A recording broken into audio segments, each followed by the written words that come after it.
போட்டித் தேர்வு நண்பர்களுக்கு சென்டம் ஆப்பின் கனிவான வணக்கம்.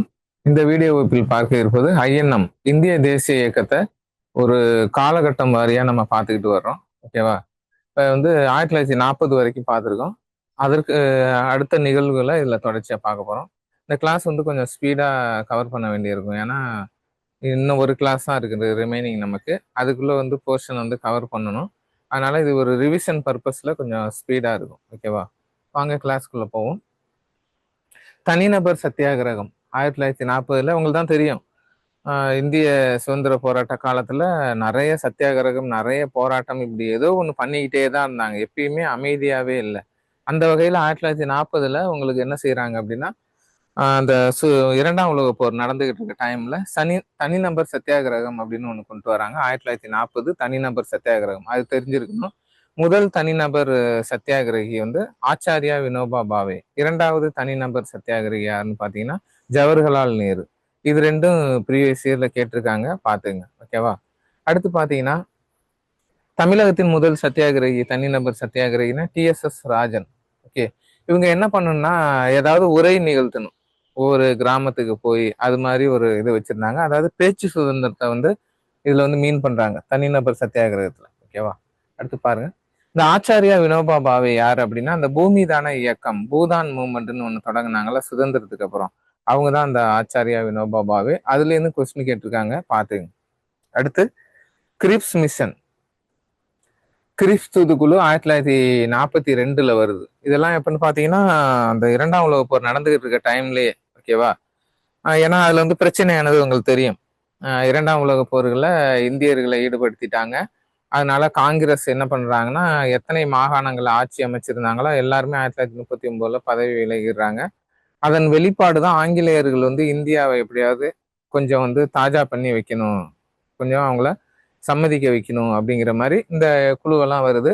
கிரிப்ஸ் தூதுக்குழு 1942. ஓகேவா? இந்தியர்களோட முழு ஒத்துழைப்பை பெறுவதற்காக இந்த கிரிப்ஸ் தூதுக்குழு வருது. சர் ஸ்டாஃபோர்ட் கிரிப்ஸ் தலைமை தாங்கினார் இதுல. ஓகேவா? சர் ஸ்டாஃபோர்ட் கிரிப்ஸ் தலைமையில வந்த குழு அப்படிங்கிறதுனால அது கிரிப்ஸ் தூதுக்குழு அப்படிம்பாங்க. இதுல என்ன கேட்கறாங்கன்னா, காங்கிரஸ், காந்தி இதை சுத்தமா நிராகரிக்கிறாங்க. நமக்கு எக்ஸாம் பாயிண்ட் ஆஃப் வியூல என்ன கேட்பாங்கன்னா, பின் தேதியிட்ட காசோலை அப்படின்னு சொல்லியிருப்பாங்க. திவாலாகி கொண்டிருக்கும் வங்கியின் பின் தேதியிட்ட காசோலை என காந்தியடிகள் எதனை கூறினார் அப்படின்னா கிரிப்ஸ் தூதுக்குழு. ஓகேவா? இது இப்படி சொல்லியிருப்பாரு.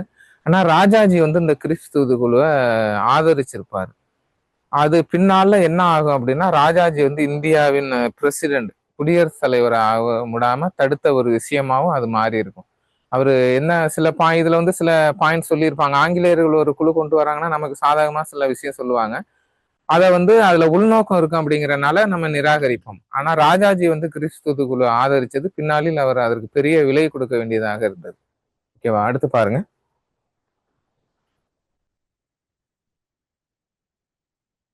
சர்ச்சில் தான் அந்த கிரிப்ஸ் தூதுக்குழு அனுப்புறாரு. ஓகேவா? போருக்கு பிறகு இந்தியாவுக்கு டொமினியன் அந்தஸ்து மற்றும் அரசியலமைப்பும் உருவாக்க அந்த வாய்ப்பு கிடைக்கும் அப்படின்னு சொல்றாங்க. ஓகேவா? டொமினியன் யாருக்கு வேணும்? ஆல்ரெடி நான் சொன்னேன்ல, சுயராஜ்ய கட்சியை ஆரம்பிச்சாரு யாரு? ஜவஹர்லால் நேரோட தந்தை மோதிலால் நேரு. இவங்க சிஆர் தாஸ் சுயராஜ்ய கட்சியை ஆரம்பிச்சிருப்பாங்க. அதுலயும் 1928 இதான் கேட்பாங்க, டொமினியன் அந்தஸ்து. அதை இளைஞர்கள் எல்லாமே எழுத்திருப்பாங்க. ஏன்னா டொமினியன் அந்தஸ்து அப்படின்னா என்னன்னா, முழு சுதந்திரம் கிடையாது. ஆங்கிலேயர்களுக்கு கீழே நம்ம ஆட்சி பண்ணுவோமா, அவங்க நம்மள வாட்ச் பண்ணிக்கிட்டே இருப்பாங்களாம். அந்த இதை சொல்றாங்க. அது யாராவது ஒத்துக்குவாங்களா? அதனாலதான் இது என்ன ஆச்சு அப்படின்னா, அதே நேரத்துல இந்த காலகட்டத்துலதான் பாகிஸ்தானுக்கு அந்த தனிநாடு கோரிக்கையும் ரொம்ப ஸ்பீடு பிடிக்குது, வேகம் எடுக்குது. ஓகேவா? அடுத்து பாருங்க. அதை பத்தியும் எதுவும் இவங்க சொல்லல அப்படிங்கும் போது இதை நிராகரிக்கிறாங்க. இப்ப கிரிப்ஸ் தூதுக்குழு தோல்வி அடையும் போது அடுத்த கட்டம், அதனோட விளைவா அடுத்து என்ன வருது அப்படின்னா, அவங்களுக்கு தெரியும். இப்ப வங்க பிரிவினையால சுதேசி இயக்கம் வந்துச்சு அப்படி இப்படின்னு ஒண்ணு சொல்லுவாங்கல்ல, அதன் பின் விளைவு. அப்படிதான் என்ன பண்றாங்கன்னா, மகாத்மா காந்தி ஆகஸ்ட் புரட்சி எனப்படும் வெள்ளையனே வெளியேறு, குயிட் இந்தியா மூவ்மெண்ட் அப்படிங்கிறத அதே வருஷத்துல 1942 கிரிப்ஸ் தூதுக்குழு, 1942 வெள்ளையனே வெளியேறு இயக்கம் அப்படிங்கறத கொண்டு வர்றாரு. இது எல்லாமே எப்ப நடக்குது? இரண்டாம் உலக போர் நடந்துகிட்டு இருக்கும் போதே நடக்குது. அதுல என்ன ஒரு நம்ம இந்தியர்களுக்கு உத்வேகம்னா, 2ஆம் உலக போர்ல இங்கிலாந்தோட கை கொஞ்சம் டவுன் ஆயிருச்சு. ஓகேவா? அப்ப இந்தியர்களுக்கு ஓகே, இங்கிலாந்து வந்து தோல்வி அடையும் போது நம்மள விட்டுருவாங்க கண்டுக்காம. ஏன்னா முதல் உலக போர்ல இங்கிலாந்து பக்கம் வெற்றி. ஓகேவா?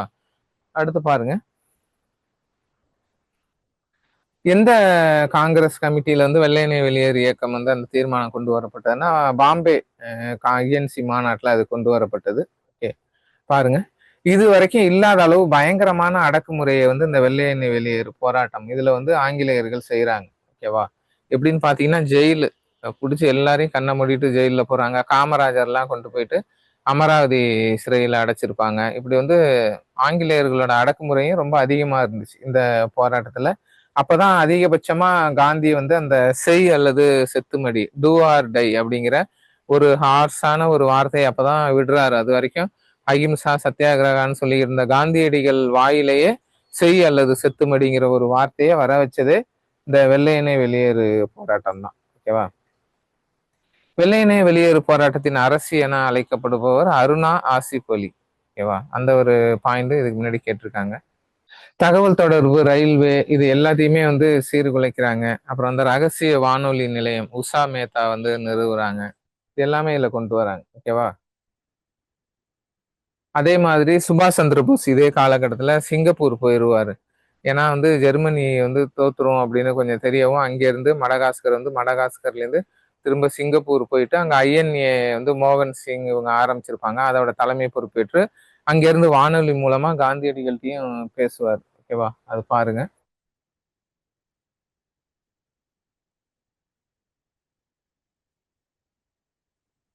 ஓகே, அடுத்து வந்து முக்கியமானது என்னன்னு பார்ப்போம். அடுத்து 1945 சிம்லா மாநாடு மற்றும் வேவல் திட்டம். 24 ஜூன் 1945 வேவல் திட்டம் ஒரு வருஷம் கேட்டாங்க. ஐஎன்எம் பொறுத்த வரைக்கும் சில ஈவெண்ட் வந்து டேட்டோட நமக்கு தெரிஞ்சிருக்கும். ஓகேவா? அதனால இந்த வேவல் பிளான் வந்து 24 ஜூன் 1945 அதே வருஷத்துல தான் சிம்லா மாநாடு. ஷிம்லா அல்லது இப்ப வந்து ஷியாமலா அப்படின்னு சொல்லுவாங்க. ஹிமாச்சல் பிரதேசோட தலைநகர். ஓகேவா? அங்க வந்து முக்கியமான இந்த மாநாடு நடக்குது. ஓகே, முஸ்லிம்களுக்கு தனி பிரதிநிதித்துவத்தை வந்து இந்த வேவல் சொல்லியிருக்காரு. ஓகே,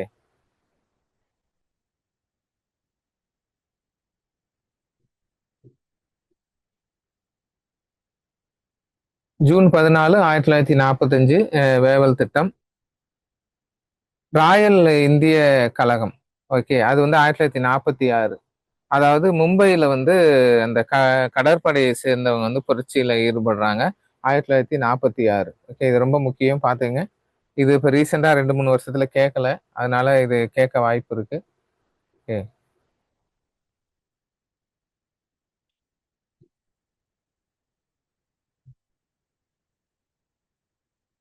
அடுத்து மவுண்ட் பேட்டன் திட்டம். இதுவும் டிஎன்பிசில கேட்டிருக்காங்க. 1947 மவுண்ட் பேட்டன் திட்டம் அப்படின்னு ஒண்ணு கொண்டு வராங்க. இது எதுக்குன்னு பாத்தீங்கன்னா சுதந்திரம் இந்தியாவை வந்து எப்படி பிரிக்கிறது. மவுண்ட் பேட்டன் திட்டத்தை வந்து ஜூன் 3 திட்டம் அப்படின்னு சொல்லுவாங்க. ஜூன் 3 திட்டம் அல்லது மவுண்ட் பேட்டன் திட்டம் அப்படின்னு அந்த வைஸ்ராய் வந்து கொண்டு வர்றாரு. ஓகே, அதாவது இந்தியாவை பிரிக்கிறத ஒத்துக்குவாங்க. வாரிசு அரசுகளுக்கு டொமினியன் அந்தஸ்து ஓகேவா கொடுக்குறாங்க. சுயாட்சி இறையாண்மை அப்படி இப்படின்னு இதுல வந்து மவுண்ட் பேட்டன் திட்டத்துல நிறைய இருக்கும். இதுலயே பாத்தீங்கன்னா மவுண்ட் பேட்டன் திட்டத்திலேயே உங்களுக்கு வந்து இந்தியாவை வந்து சில சில சிற்றரசா பிரிக்கணும் அப்படின்னு பிளான் பால்கன்னு ஒன்று ஆங்கிலேயர்கள் ரெடி பண்ணுவாங்க. அதை வந்து முஸ்லீம் லீக்கும் இந்திய தேசிய காங்கிரஸும் வன்மையா கண்டிச்சு நிராகரிச்சிருவாங்க.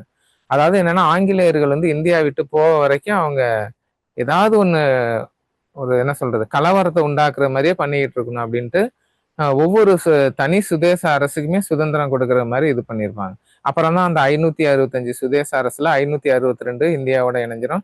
3 மட்டும் இணையாது. ஓகேவா? ஹைதராபாத், ஜுனாகத், காஷ்மீர் இது 3 இணையாது. இதை வந்து ஹைதராபாத்தை வந்து போர் மூலம் இணைச்சிருப்பாங்க. ஜுனாகத்தில் எலெக்ஷன் வச்சிருப்பாங்க. காஷ்மீர்ல வந்து ராஜா ஹரிசிங்கோட அக்ரிமெண்ட் போட்டுருவாங்க. ஓகே, அது மாதிரி பிரிவினை அந்த சுதந்திர போராட்டம் அந்த இதை கூட பிரச்சனை பண்ணியிருப்பாங்க. அப்ப இங்கிலாந்து பிரதமரா வந்து அட்லி இருந்திருப்பாரு. அப்போ வந்து ஜூலை 4 இந்த மசோதா ரெடி ஆகும். ஜூலை 18 1947 இங்கிலாந்துல இந்திய சுதந்திர சட்டம் மசோதா வந்து ஏற்றுக்கொள்ளப்பட்டிருக்கும். 22 ஜூலை 1947 மசோதா நடைமுறைக்கு வந்திருக்கும். ஆனால் சுதந்திரம் எப்ப கொடுத்திருப்பாங்க? ஆகஸ்ட் 15 1947 கொடுத்திருப்பாங்க. ஓகே, இது கேட்டிருக்காங்க. இந்திய சுதந்திர சட்டம் இங்கிலாந்து நாடாளுமன்றத்தில் நிறைவேற்றப்பட்ட நாள் அப்படின்னு கேட்டாங்கன்னா 18 ஜூலை 1947, 18 ஜூலை 1947 அந்த டேட் வந்து முக்கியம் பாத்துங்க. அதான் இங்க சொல்றாங்க, இந்திய சுதந்திர சட்டம் வந்து இங்கிலாந்து பாராளுமன்றத்துல நிறைவேற்றப்பட்டது 18 ஜூலை 18 ஜூலை 1947. இது நல்லா பாத்துங்க. ஓகேவா?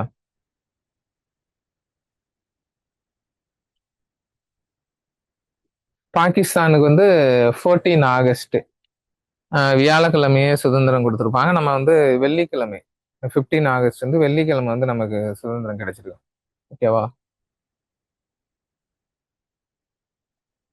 ஓகே, அதுக்கிடையில பாத்தீங்கன்னா இடைக்கால அரசு அப்படின்னு சொல்லிட்டு இன்டரிங் கவர்மெண்ட் ஜவஹர்லால் நேரு தலைமையில அமைய ஆரம்பிச்சிருக்கோம். அடுத்து வந்து கேபினட் மிஷன் அப்படின்னு அந்த தூதுக்குழு வந்திருக்கும். அடுத்து அரசியல் நிர்ணய சபை 9 டிசம்பர் 1946 அதோட முதல் கூட்டம் நடந்திருக்கும். அடுத்து 11 டிசம்பர் 1946 அதோட நிரந்தர தலைவராக ராஜேந்திர பிரசாத் வந்து தேர்ந்தெடுக்கப்பட்டிருப்பாரு. 11 டிசம்பர் 1946 பாத்தீங்கன்னா அந்த குறிக்கோள் தீர்மானத்தை வந்து நேரு முன்மொழிஞ்சிருப்பாரு. இப்படி வந்து நிறைய டேட் சம்மந்தப்பட்ட ஈவெண்ட் வந்து இந்த 46 to 47 நிறைய இருக்கும். நான் அதை உங்களுக்கு ரிப்பீட் பண்றேன் திரும்ப. ஓகேவா? இப்ப என்ன பார்க்க போறோம் அப்படின்னா, திரும்ப ஃபர்ஸ்ட்ல இருந்து நம்ம பார்த்த பாயிண்ட ஒரு சில விஷயத்த நம்ம டிஸ்கஸ் பண்ணுவோம். ஏன்னா இந்தியாவுக்கு சட்டம்னு ஃபர்ஸ்ட் வந்தது பாத்தீங்கன்னா ஒழுங்குமுறை சட்டம் 1773. ஓகேவா? இது வந்து ரொம்ப முக்கியம் பாத்துங்க. ஒவ்வொரு சட்டத்திலும் ஏதோ ஒரு சிறப்பு இருக்கும். ஓகே, இது வங்காளத்தின் ஆளுநராக அந்த வில்லியம் அவரை வந்து நியமித்தது இந்த சட்டத்தின் மூலம். 1774 உச்ச நீதிமன்றம் வந்து கல்கத்தா வில்லியம் கோட்டையில நிறுவப்பட்டது. இந்த வில்லியம் கோட்டை கூட இப்ப சமீபத்துல விஜய் துர்க் அப்படின்னு பெயர் மாத்தினாங்க. ஓகேவா? கோட்டை வந்து பாத்துங்க, வில்லியம் கோட்டை கல்கத்தா, சென்ட் ஜார்ஜ் ஃபோர்ட் வந்து சென்னை, டேவிட் ஃபோர்ட் வந்து கடலூர், தரங்கம்பாடியில உள்ள ஃபோர்ட்டு, இப்படி இதுல வேலூர்ல உள்ள ஃபோர்ட்டு, அது மாதிரி சில ஃபோர்ட் மட்டும் பாத்துங்க, கேட்டிருக்காங்க. அடுத்து பாருங்க, இந்த உச்ச நீதிமன்றம் தான் சொல்லுவாங்கல்ல, முதல் உச்ச நீதிமன்ற தலைமை நீதிபதி சர் எலிஜா இம்பே வந்து 1774 கல்கத்தால தான் ஜாயின் பண்ணியிருப்பாரு. ஓகே, அடுத்து பிரிட்டிஷ் இந்திய சட்டம் 1784. ஓகேவா? இது பாத்துங்க. அடுத்து சார்ட்டர்ட் ஆக்ட், இந்தியன் சார்ட்டர்ட் ஆக்ட்னு சொல்லுவாங்க. 1813 இந்திய வந்து இந்திய சாசன சட்டம். ஓகேவா? இது வந்து ஏகபோக உரிமை, அந்த ட்ரேடு மோனோபோலி வந்து இதுல நீக்கப்பட்டது ஈஸ்ட் இந்தியா கம்பெனியில 1813. இந்த 1833 சாசன சட்டம் 20 வருஷத்துக்கு ஒருக்கா அந்த சாசன சட்டம் வரும். இது என்ன முக்கியம்னா, இந்தியர்களின் கல்வி வளர்ச்சிக்கு ஆண்டுக்கு 1,00,000 ஒதுக்கிய அந்த சாசன சட்டம் தான் 1833 சாசன சட்டம். ஓகேவா? முக்கியமானது மட்டும் பார்ப்போம். 1853 சாசன சட்டம். இதுல வந்து முக்கியமானது என்னன்னா, அந்த ICS சொல்லுவாங்களே, இந்தியன் சிவில் சர்வீஸ், அந்த எக்ஸாம் எழுதுவாங்க. ஃபர்ஸ்ட் சத்யேந்திரநாத் கூட முதல் நபராக இதுல பாஸ் ஆயிருப்பாரு. சுபாஷ் சந்திர போஸ் கூட பாஸ் ஆயிருப்பாரு. ட்ரைனிங் பண்ணிட்டு இருக்கும்போது ஆங்கிலேயர்கள் கீழே வேலை செய்ய வேண்டாம் அப்படின்னு விட்டு வந்திருப்பாரு. அந்த இதை வந்து இதுல அறிமுகப்படுத்துறாங்க. ஓகேவா? அடுத்து பாருங்க, 1858 அரசு சட்டம் எதுக்கு வந்திருக்குன்னு உங்களுக்கு தெரியும். 1857 அந்த பெருங்கழகம். ஓகேவா? கோரக்பூர்ல ஆரம்பிச்ச அந்த பெருங்கழகம் மங்கள் பாண்டே அதிகாரியை சுட்டு கொண்டிருப்பாரு அந்த ராணுவ சீர்திருத்தத்துக்காக. அதன் பிறகு 1852 இந்த இந்திய அரசு சட்டம் வந்திருக்கும். ஓகேவா?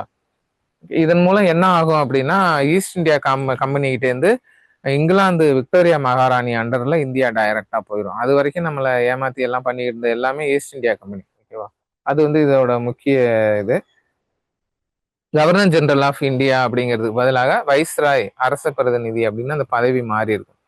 அந்த வங்க பிரிவினை அந்த பெருங்கழகத்தின் போது இருந்தவர் கானிங் பிரபு, governor general of India Canning பிரபு. அவர் தான் முதல் வைஸ்ராயாவும் மாறி இருப்பார். ஓகேவா?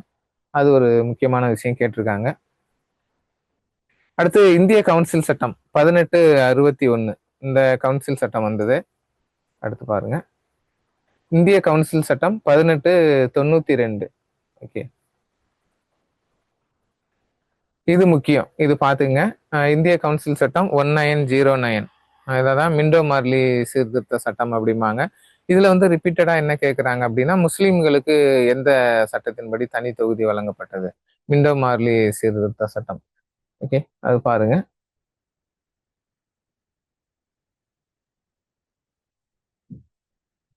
அடுத்து இந்திய அரசு சட்டம் 1919. இந்த காலகட்டம் தான் நான் உங்களுக்கு எக்ஸ்பிளைன் பண்ணிட்டேன். 1919 மாண்டேகு செம்ஸ்போர்ட் சீர்திருத்த சட்டம். ஜாலியன் வாலா படுகொலை 1919. கிலாபத் இயக்கம் இருக்கு பாருங்க, இந்த அலி சகோதரர்களால் ஆரம்பிக்கப்பட்டது. அது வந்து 1919. இது மாதிரி முக்கியமான ஈவெண்ட் வந்து இந்த காலகட்டத்தில் நிறைய நடந்திருக்கும். காந்திஜியோட வருகையால இந்திய சுதந்திர போராட்டத்தோட அந்த இது வேகம் வந்து அதிகமாயிருக்கும். ஓகேவா? அடுத்து பாருங்க. அடுத்து இந்திய அரசு சட்டம், கவர்மெண்ட் ஆஃப் இந்தியா ஆக்ட் 1935. இது ரொம்ப முக்கியம். இது வந்து இந்தியன் கான்ஸ்டியூஷனோட மிரர் அப்படின்னே சொல்லுவாங்க. ஏன்னா இந்த சட்டத்தோட பிரதிபலிப்பு அப்படியே நம்ம அரசியலமைப்புல இருந்திருக்கும். Government of India act 1935. இந்த சட்டத்தின்படி நிறைய மாற்றங்கள் வந்திருக்கும். பர்மா வந்து இந்தியாவிலிருந்து பிரிக்கப்பட்டது. பிரிக்கப்பட்டு 1937 தனி நாடானது. மாகாணங்கள்ல இரட்டையாட்சி முறை வந்து ஒழிக்கப்பட்டது. ஏன்னா 1919 மாண்டேகு செம்ஸ்போர்ட் சட்டத்தின்படி தான் அந்த இரட்டையாட்சி கொண்டு வரப்பட்டிருக்கும். அது 1935 அந்த சட்டம் வந்து நீக்கப்பட்டிருக்கும். இதெல்லாம் டிஎன்பிசில வந்து கேட்டிருக்காங்க. ஓகேவா? அடுத்து பாருங்க.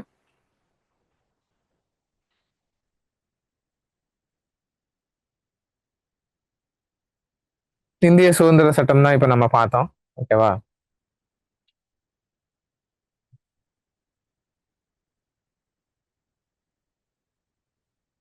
ரிப்பன் பிரபு இந்திய தலசுய ஆட்சியின் தந்தை அப்படின்னு சொல்லுவாங்க. ரிப்பன் பிரபு, ரிப்பன் எங்கள் அப்பன் அப்படின்னு கூட சொல்லுவாங்க. 1882 இவர் வந்து இல்பர்ட் மசோதான்னு ஒன்று கொண்டு வந்திருப்பாரு. அதனால இவரை இங்கிலாந்துக்கே திரும்ப கூப்பிட்டுருவாங்க. அது சர்ச்சை ஆயிருக்கும் பயங்கரமா. ஏன்னா இல்பர்ட் மசோதால என்ன சொல்லியிருப்பாங்க அப்படின்னா, இந்திய நீதிபதிகள் ஆங்கிலேயர்களையும் கூண்டில் ஏற்றி விசாரணை செய்யலாம் அப்படின்னு சொல்லியிருப்பாங்க. இதனால ஆங்கிலேயர்கள், இந்தியாவில் வேலை பார்த்த ஆங்கிலேயர்கள்லாம் புரட்சியில ஈடுபடுவாங்க. அது வந்து ஒயிட் முட்டினி, வெள்ளையர்கள் புரட்சி அப்படின்னே பேரு. அதனால வந்து ரிப்பன் பிரபு வந்து நாட்டுக்கு திரும்ப கூப்பிட்டுருவாங்க. அதாவது இந்தியர்களுக்கு ஆதரவா செயல்படுறாரு அப்படின்ட்டு. அவருக்கு நன்றி செலுத்தும் விதமாக தான் சென்னையில வந்து அந்த மாநகராட்சி பில்டிங் வந்து ரிப்பன் பில்டிங்னு இன்னைக்கு வரைக்கும் அழைச்சிக்கிட்டு வர்றாங்க. ஓகேவா? அதனால தலஸ்ரீ ஆட்சியின் தந்தை அப்படின்னு பாத்தீங்கன்னா ரிப்பன் பிரபு.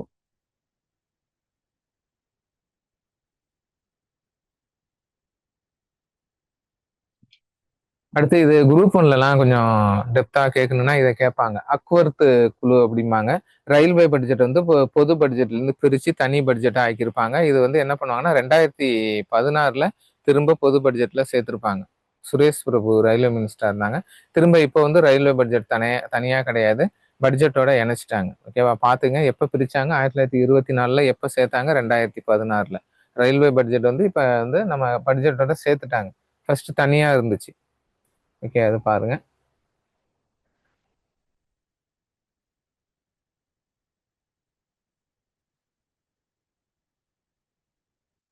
தொழில் சங்கங்கள் அப்படின்னு சொல்லுவாங்க. அதாவது தொழிலாளர்களை வந்து ஒன்றிணைத்து சில சங்கங்கள் ஏற்படுத்துவது.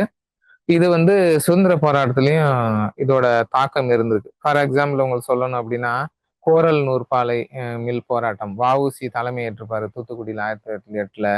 அது அப்படியே அந்த போராட்டம் கிட்டத்தட்ட சுதந்திரத்தோட தொடர்புடையதானே. அடுத்து பாத்தீங்கன்னா சம்பரான் சத்தியாகிரகம் 1917 பீகார்ல நடந்துச்சு, தீன்காதியா முறைக்கு எதிராக. ராஜ்குமார் சுக்லா கூட காந்தியை கூப்பிட்டுருப்பாரு. அடுத்து வந்து இவர் சர்தார் வல்லபாய் பட்டேல் அந்த பர்தோலியா அந்த ஆலை போராட்டத்தை அதுல கலந்திருப்பாரு. இப்படி வந்து தொழிலாளர்கள் போராட்டமும் கிட்டத்தட்ட சுதந்திர போராட்டத்துடன் தொடர்புடையது. இப்போ வந்து சென்னையில வந்து 1923 மே 1 வந்து சிங்காரவேலர் வந்து ஃபர்ஸ்ட் அந்த தொழிலாளர் தினம் கொண்டாடினார். அதனால மே தினம் கண்டவர் அப்படின்னு சிங்காரவேலரையே சொல்லுவாங்க. ஓகேவா? இந்திய இந்திய இந்தியாவின் முதல் தொழிற்சங்க தலைவர் அப்படின்னு லாலா லஜபதி ராயை வந்து சொல்லுவாங்க. செர்வன்ஸ் ஆஃப் இந்தியா சொசைட்டி அப்படிங்கிறத வந்து அவர் ஆரம்பிச்சிருப்பாரு. இப்படி வந்து தொழிலாளர்கள் தொழில் சங்கம் தொடர்பான சில பாயிண்ட்ஸ் வந்து எக்ஸாம்ல கேட்குறாங்க. அதை நம்ம பார்த்துக்கணும். ஓகேவா? முதல் தொழிற்சாலை சட்டம் அப்படின்னு 1948 நிறைவேற்றப்பட்டது. முதல் தொழில் கொள்கை தீர்மானமும் 6 ஏப்ரல் 1948 தான். தொழிற்சாலைகள் சட்டம் அப்படின்னாலும் 1948. முதல் தொழில் கொள்கை தீர்மானம் அப்படின்னாலும் 6 ஏப்ரல் 1948. அது வந்து டேட்டோடய ஒரு வருஷம் கேட்டிருக்காங்க. அதனால அதை பார்த்துங்க. அது சம்மந்தப்பட்ட சில பாயிண்ட் வந்து இதுல சொல்றாங்க. ஆல்ரெடி நான் சொல்லிட்டேன். ஏதாவது விடுபட்டிருந்தா இதுல ஏதாவது இருக்கான்னு பார்ப்போம்.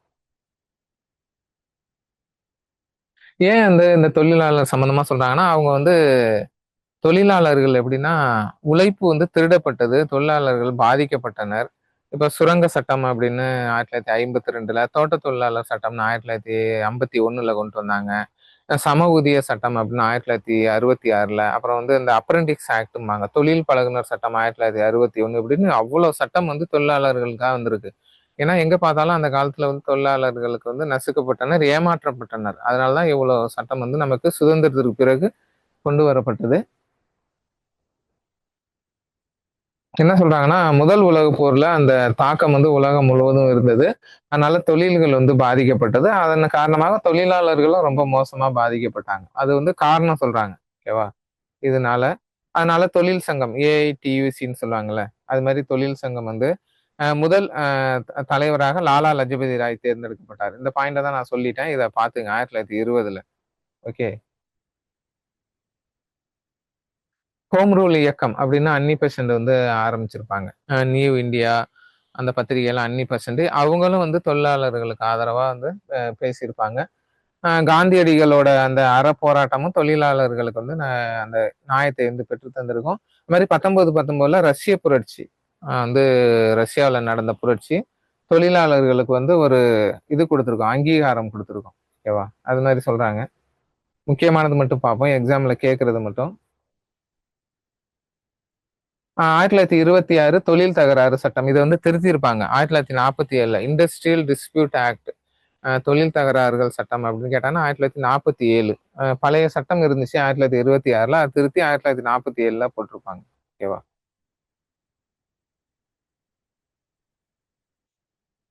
அடுத்து வந்து அம்பேத்கரும் தொழிலாளர்களுக்கு நிறைய இது பண்ணியிருப்பார். 12 மணி நேரம் வேலையை வந்து 8 மணி நேரமா மாத்தினது அம்பேத்கர். அப்புறம் வந்து இன்சூரன்ஸ், லேபர்ஸ்க்குலாம் இன்சூரன்ஸ் இருக்குல்ல. ஒரு ஃபேக்டரி ஒரு ஆபத்தான வேலை செய்யறாங்க, ஏதாவது ஒன்று இறந்துட்டாங்கன்னா அவங்களுக்கு பணம் கிடைக்கும். முன்னெல்லாம் அப்படி கிடையாது, பணம்லாம் கிடைக்காது. அந்த இன்சூரன்ஸ் வெளிநாடுகள்ல இருந்த அந்த இன்சூரன்ஸ் முறையை கொண்டுட்டு வந்தது அம்பேத்கர் தான். ஓகேவா? அம்பேத்கர் வந்து தொழிலாளர்களுக்காக நிறைய பண்ணியிருக்காரு. ஓகேவா? வேலை நேரத்தை வந்து 12 மணி நேரத்துல இருந்து 8 மணி நேரமா குறைச்சதே அம்பேத்கர் தான் இந்தியாவில். அடுத்து பாருங்க.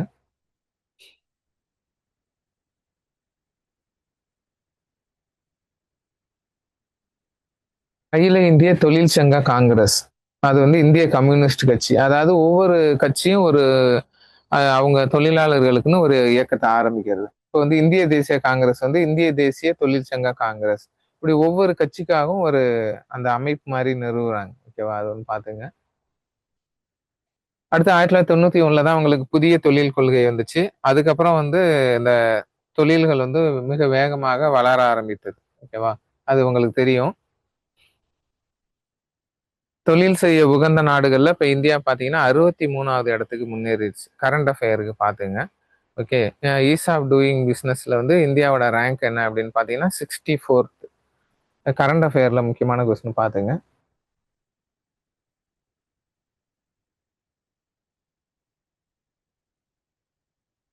அப்புறம் தொழிலாளர்களோட அந்த உடல் நலம் அது சம்பந்தமாவும் நிறைய ஸ்கீம்ஸ் திட்டங்கள்லாம் போடுறாங்க. ஓகேவா? அது பாத்துங்க.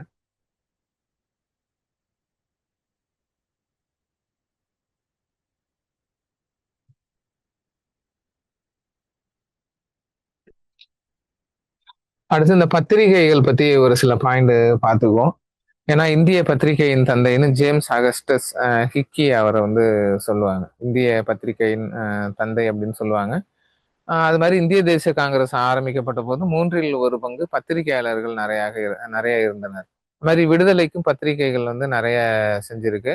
அதனால்தான் அந்த பத்திரிகைகளை முடக்குவது போல நிறைய சட்டங்கள், கேகிங் ஆக்ட்னு சொல்லுவாங்க, 1878 லார்டு லிட்டன் பிரபு கொண்டு வந்திருப்பார். ஓகேவா? அதாவது பத்திரிகை தடை சட்டம் அப்படின்னு சொல்லுவாங்க. திரும்ப 1908லயும் அந்த சட்டம் வந்திருக்கும். ஓகே. அது இல்லாம தலைவர்களுக்கெல்லாம் இப்ப திலகர், முத்துராமலிங்க தேவருக்கெல்லாம் வாய்ப்பூட்டு சட்டம்னு சொல்லுவாங்களா, அது வேற போட்டிருப்பாங்க. மேடை ஏறி பேசக்கூடாது அப்படிங்கிற மாதிரி. அது மாதிரி இந்த பத்திரிகைகள் தொடர்பான செய்திகள் இருக்கும்.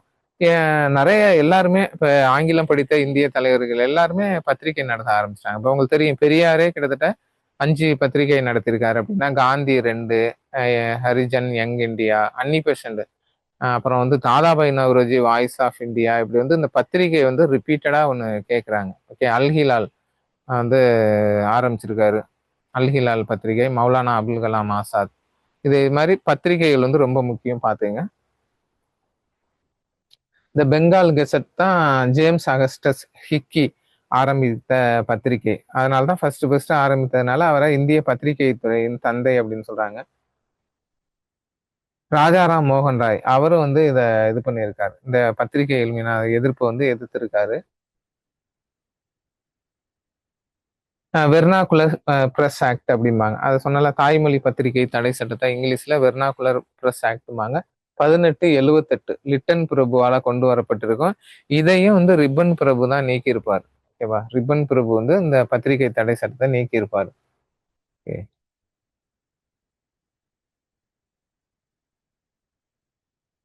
இது என்ன வெர்னாகுலர் பிரஸ் ஆக்ட் அப்படின்னா பாத்தீங்கன்னா, இப்ப ஆங்கிலேயர்களுக்கு எதிரான விஷயம் ஏதாவது இருக்கா?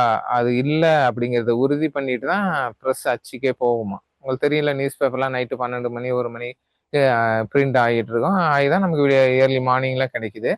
அதுல ஆங்கிலேயர்களுக்கு எதிரான செய்தி, கார்ட்டூன் அது இது எது இருந்தாலும் தூக்கிடுவாங்க. அது வந்து வரக்கூடாதுன்னு பார்ப்பாங்க. ஆங்கிலேயர்கள் தொடக்கத்துல இதை பெருசா கண்டுக்கல. ஆனா இது மக்கள் மத்தியில ஒரு எழுச்சியை ஏற்படுத்துது அப்படின்னு நம்மால் தான் யாரோ போட்டு கொடுத்துருக்கான். அப்போ வந்து அவன் வந்து பத்திரிகைகளை வந்து உத்து பார்க்க ஆரம்பிச்சிட்டாங்க. ஓகேவா? அப்ப நம்ம இந்த கார்ட்டூன் இதெல்லாம் பாரதியார் தான் அறிமுகப்படுத்தியிருப்பாரு. கேலி சித்திரத்தை அறிமுகப்படுத்தினதுன்னா பாரதியார். விஜயா இதழ், இந்தியா இதழ் இதுல எல்லாம் வந்து அவரு இந்த கார்ட்டூன்லாம் போட ஆரம்பிச்சிட்டாரு.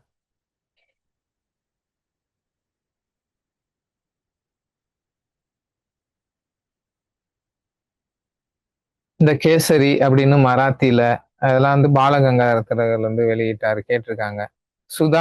சுதாரக் அப்படிங்கிற பத்திரிகை வந்து ஜிஜி அகார்கர், கோபால் கணேஷ் அகார்கர் அப்படிங்கிறது வெளியிட்டிருக்காரு. வாய்ஸ் ஆஃப் இந்தியா ராஸ்ட் கோப்தார் வந்து தாதாபாய் நவ்ரோஜி நம்ம பார்த்துட்டோம். வந்தே மாதரம் வந்து பிபின் சந்திரபால். மூக் நாயக் ஜனதா, பகிஷ்கிருத பாரத் இதெல்லாம் அம்பேத்கர். மூக் நாயக் அப்படின்னா வாய் பேச முடியாதவர்களின் தலைவன் அப்படின்னு பொருள். அது அம்பேத்கரோட பத்திரிகை. மூக் நாயக், ஜனதா, பகிஷ்கிருத் பாரத் அப்படி எல்லாம். ஓகேவா? அடுத்து இந்து பத்திரிகை வந்து ஐயர், சுப்பிரமணிய ஐயர் அவர் தொடங்கியிருப்பாரு. அதை அடிக்கடி கேட்கிறாங்க. ஓகேவா? அந்த இதை அடிக்கடி கேட்கிறாங்க.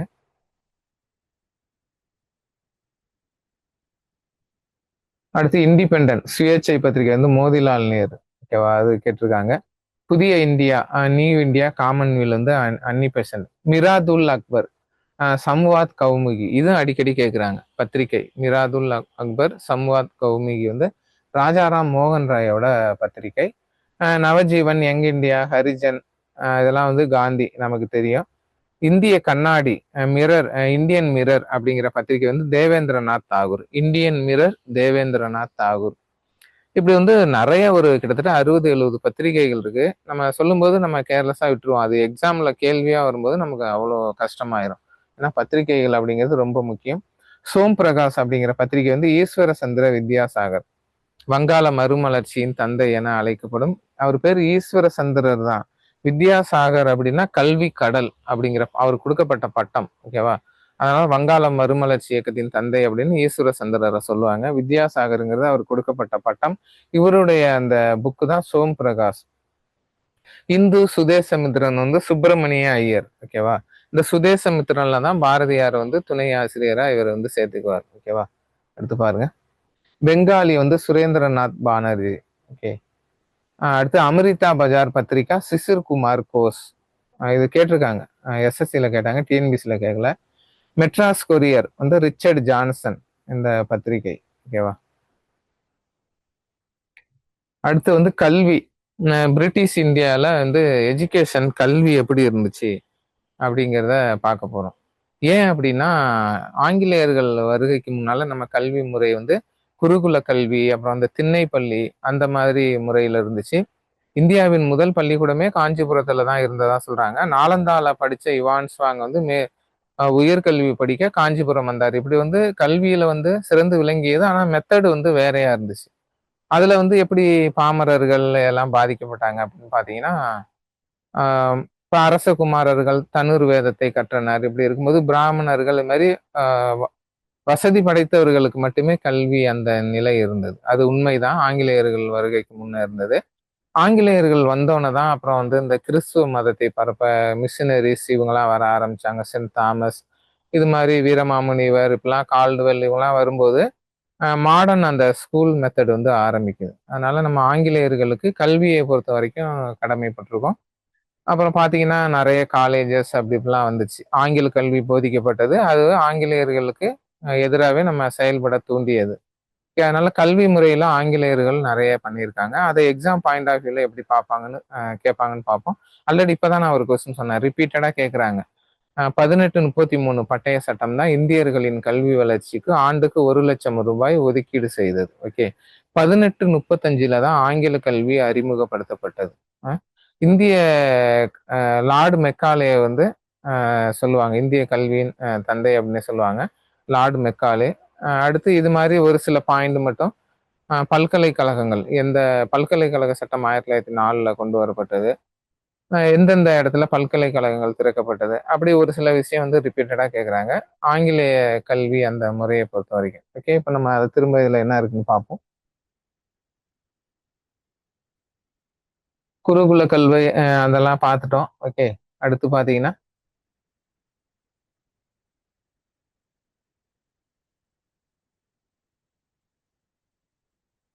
இந்த சாசன சட்டம் சொன்னல இந்த கல்வி முறை இதெல்லாம் கொண்டு வந்தது இந்த சாசன சட்டத்துல கிறிஸ்துவர்கள் வந்து மத பிரச்சாரம் செய்ய இந்தியாவுக்கு வரலாம் அப்படின்னு அனுமதி வழங்கியது இந்த 1813 பட்டய சட்டம். அடுத்து ஆங்கில கல்வி சட்டம் வில்லியம் பெண்டிங் காலத்துல கொண்டு வரப்பட்டது. மக்காலே மக்காலே மினிட்ஸ்மாங்க இல்லைன்னா ஆங்கில சட்டம் 1835. ஓகேவா. இது ஒரு முக்கியம். அடுத்து பாத்தீங்கன்னா மேற்கத்திய அறிவியல் அந்த வெஸ்டர்ன் கண்ட்ரீஸோட அந்த சயின்ஸ் இலக்கியம் அதெல்லாம் நமக்கு கற்பிக்க ஆரம்பிக்கிறாங்க இந்த சட்டத்தின்படி. ஓகேவா. ஏன்னா இந்தியர்கள் வந்து கல்வி முக்கியம் அப்படின்னு ஆங்கிலேயர்கள் நினைச்சாங்க. ஏன்னா நம்மள்ட்ட இருந்த ஒரு சில பழக்க வழக்கத்தை பார்த்து ஆங்கிலேயர்கள் ரொம்ப இதாயிட்டாங்க.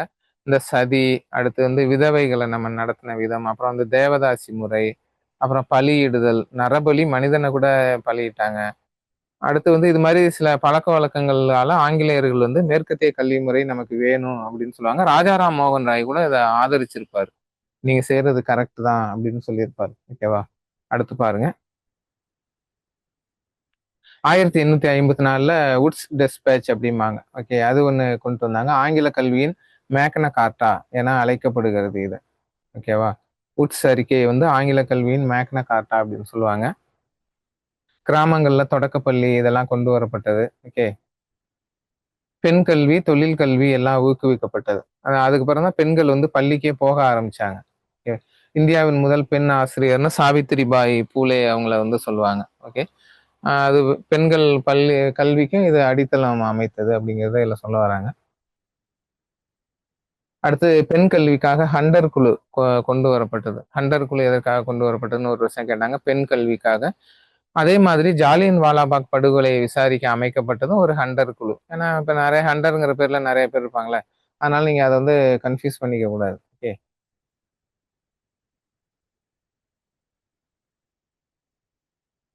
அடுத்து இந்த கல்வியிலேயே ஆங்கில கல்வி இல்லாம வட்டார கல்வி அந்தந்த ரீஜன்ல எது மதர் லாங்குவேஜா இருக்கோ அதுவும் கற்பிக்கணும் அப்படிங்கிறாங்க. 1902ல பாத்தீங்கன்னா ராலே கமிஷன் வந்து வருது. ராலே கமிஷன் 1904ல பல்கலைக்கழக சட்டம் வந்துச்சு. இந்திய பல்கலைக்கழக சட்டம். இதை நல்லா பாத்துங்க. கேட்டிருக்காங்க எக்ஸாம்ல.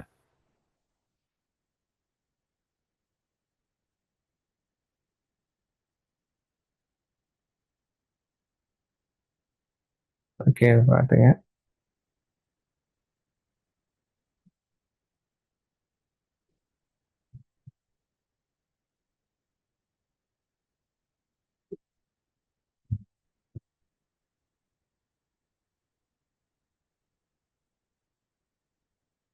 அடுத்து நில சீர்திருத்தம். இது நம்ம வந்து எக்கனாமிக்ஸ்லயே பார்த்துட்டோம். ஆங்கிலேயர்கள் வந்து நில சீர்திருத்தம் பண்ணாங்க. ஏன்னா அவங்களுக்கு வருவாய் குறைந்ததுனால என்ன பண்றாங்கன்னா ஜமீன்தாரி, மகள்வாரி, இனவாரி முறையெல்லாம் அறிமுகப்படுத்துறாங்க. அதை பத்தி சொல்றாங்க. ஓகே. இப்ப நம்ம என்ன பண்ண போறோம் அப்படின்னா முக்கியமான கொஸ்டின்ஸ் ஒரு 50 ஒரு 60, 70 முக்கியமான கொஸ்டின்ஸ் பார்ப்போம். அதை வந்து நோட் பண்ணி வச்சுங்க. ஓகேவா. எவ்வளவு முடியுதோ நிறைய கொஸ்டின் பார்ப்போம். ஏன்னா எக்ஸாம் பர்பஸ் இன்னும் ஒரு கிளாஸ் தான் இருக்கு நமக்கு ஐஎன்எம்ல. அந்த கிளாஸ் முடிச்சா நீங்க அடுத்து எக்ஸாமுக்கே போயிருவீங்க. ஓகேவா? அதனால முக்கியமான கொஸ்டின்ஸ் பார்ப்போம். ஓகே. இந்த அல்-ஹிலால் பத்திரிகை நல்லா பாத்துங்க. மௌலானா அபுல் கலாம் ஆசாத் வந்து தொடங்குனது. ஓகேவா? அடுத்து இந்திய தேசிய காங்கிரஸ் எங்க தொடங்கப்பட்டது அப்படின்னு சொன்னேன். கோகுல்தாஸ் சமஸ்கிருத கல்லூரி, மும்பை. அங்கதான் வந்து முதல் இந்திய தேசிய காங்கிரஸ் மாநாடு நடந்தது. இது வந்து எக்ஸாம்ல கேட்டிருக்காங்க. ஓகேவா? அது பாத்துங்க. இந்திய தேசிய காங்கிரசின் முதல் மாநாட்டில் முதல் தீர்மானத்தை கொண்டு வந்தவர் யார் அப்படின்னா ஜி சுப்பிரமணிய ஐயர். யாருன்னா அந்த ஹிந்து பத்திரிகை, அப்புறம் சுதேசமித்திரன் பத்திரிகையை கொண்டு வந்தார்ல சுப்பிரமணிய ஐயர். அவர் தான் வந்து இந்திய தேசிய காங்கிரசின் முதல் மாநாட்டில் முதல் தீர்மானத்தை கொண்டு வந்தார். அது ஒரு கொஸ்டின் பாத்துங்க, ரொம்ப முக்கியமான கொஸ்டின். அடுத்து இந்த லார்ட் லிட்டன் பிரபு வெர்னாகுலர் பிரஸ் ஆக்ட் 1878 கொண்டு வந்திருப்பாரு. அதை ரிப்பன் பிரபு வந்து 1882 நீக்கி இருப்பாரு. ஓகேவா? அது ஒரு இது பாத்துங்க. அடுத்து இந்திய தேசிய காங்கிரஸ் அந்த தோற்றம் பற்றி 1884 சென்னையில பிரம்மஞான சபையின் முதல் கூட்டம் நடந்திருக்கும். 1884 அதுலதான் ஏவோஹிம் பேசும்போது இந்திய தேசிய காங்கிரஸ் பத்தி சொல்லியிருப்பாரு. அது ஒரு முக்கியமான பாயிண்ட் பாத்துங்க. ஓகே. ஃபெரோசா மேத்தா இமயத்தை போன்றவர் என்று கூறியவர் யாருன்னா காந்தியடிகள். ஃபெரோசா மேத்தாவை வந்து காந்தியடிகள் என்ன சொல்லியிருப்பாருன்னா இமயத்தை போன்றவர் அப்படின்னு சொல்லியிருப்பார். ஓகேவா? அடுத்து பாருங்க. அரசியல் பிரச்சாரம் செய்ய பொதுக்கூட்டம் நடத்தும் முறையை தொடங்கி வைத்தவர் யாருன்னா சுரேந்திரநாத் பானர்ஜி. இப்ப எல்லாம் பாத்தீங்கன்னா அந்த அந்த காலத்துல இந்த அரசியல் செய்யறதுக்கு பொதுக்கூட்டம் அந்த மெத்தட்லாம் கிடையாது. இப்படி ஒரு இதை ஆரம்பிச்சு வச்சதே பாத்தீங்கன்னா சுரேந்திரநாத் பானர்ஜி. ஓகேவா? அடுத்து பாம்பே கிரானிக்கல் என்ற பத்திரிகையை தோற்றுவித்தவர் யாருனாலும் ஃபெரோசா மேத்தா. பாம்பே கிரானிக்கல் ஃபெரோசா மேத்தா. முகமது அலி ஜின்னாவோட அரசியல் குரு யாருன்னா கோபாலகிருஷ்ண கோகலே. காந்தியோட அரசியல் குரு அப்படின்னாலும் கோபாலகிருஷ்ண கோகலே, முகமது அலி ஜின்னாவோட அரசியல் குருனாலும் கோபாலகிருஷ்ண கோகலே. இந்த முகமது அலி ஜின்னாவை வந்து இந்திய முஸ்லீம் ஒற்றுமையின் தூதுவர் அப்படின்னு சொல்லுவாங்க. முகமது அலி ஜின்னாவை இந்திய முஸ்லீம் ஒற்றுமையின் தூதுவர் அப்படின்னு சொல்லுவாங்க. ஐஎன்சியின் நீண்ட கால தலைவராக இருந்தவர் யார் அப்படின்னு ஒரு வருஷம் கேட்டாங்க. அபுல் கலாம் ஆசாத். ஐஎன்சியின் இளம் தலைவர் அப்படின்னு கேட்டாலும் அபுல் கலாம் ஆசாத் தான். நீண்ட கால தலைவரும் அவர் தான். அது மாதிரி இரண்டாவது ஐஎன்சி மாநாட்டில் கொல்கத்தாவில் விருந்து வைத்தவர் யார் அப்படின்னு கேட்பாங்க. ஏன்னா இரண்டாவது இந்திய தேசிய காங்கிரஸ் மாநாடு கொல்கத்தால தாதாபாய் நவ்ரோஜி தலைமையில 1886 நடந்துச்சு. அது முடிஞ்ச உடனே டஃப்ரின் பிரபு, அப்ப அவர் தான் வைஸ்ராயா இருந்திருப்பாரு, அவர் கூப்பிட்டு விருந்து வச்சிருப்பாரு. விருந்து மீன்ஸ் டீ பார்ட்டி ஏதோ கொடுத்திருப்பாரு. அதை கேட்டிருக்காங்க. ஓகேவா? ஏன்னா இந்திய தேசிய காங்கிரஸ் ஆரம்பிக்கப்பட்ட போது ஆங்கிலேயர்கள் நமக்கு சப்போர்ட்டா இவங்க இருப்பாங்க அப்படின்னு நம்புனாங்க. அதனால இந்திய தேசிய காங்கிரஸை கொஞ்சம் சப்போர்ட் பண்ணாங்க ஸ்டார்டிங்கா. ஓகேவா? அப்புறம் பாத்தீங்கன்னா இதோட செயல்பாடுகளை பார்த்து கர்சன் என்ன சொல்லியிருப்பாருன்னா இந்திய தேசிய காங்கிரஸ் வந்து தள்ளாடி கொண்டிருக்கிறது, அதன் அழிவை என் கண்களாலே நான் பார்க்க வேண்டும், அப்பதான் எனக்கு நிம்மதியா இருக்கும் அப்படின்னே ஒரு ஸ்டேட்மெண்ட் சொல்லியிருப்பாரு. அதுக்கு அப்புறம் ஓகேவா? அடுத்து பாருங்க.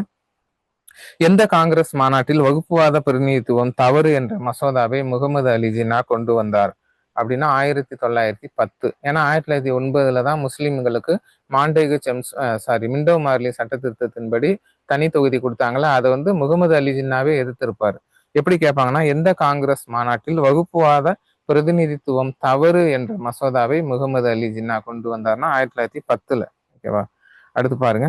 1876 இந்தியன் அசோசியேஷன் என்ற அமைப்பை ஆரம்பித்தவர் யாருன்னா சுரேந்திரநாத் பானர்ஜி. 1876 இந்தியன் அசோசியேஷன் என்ற அமைப்பை ஆரம்பித்தவர் சுரேந்திரநாத் பானர்ஜி. இதுதான் 1886 காங்கிரஸோட இணைஞ்சிரும். ஓகேவா? அது பாத்துங்க. அடுத்து லண்டனில் கிழக்கிந்திய கூட்டமைப்பை உருவாக்கியவர் யார் அப்படின்னு ஒரு வருஷம் கேட்டாங்க. Dadabhai Naoroji. East India Association in London இது யாரால தொடங்கப்பட்டது அப்படின்னா தாதாபாய் நவ்ரோஜி. ஓகே, இது பாத்தீங்க. அடுத்து வந்து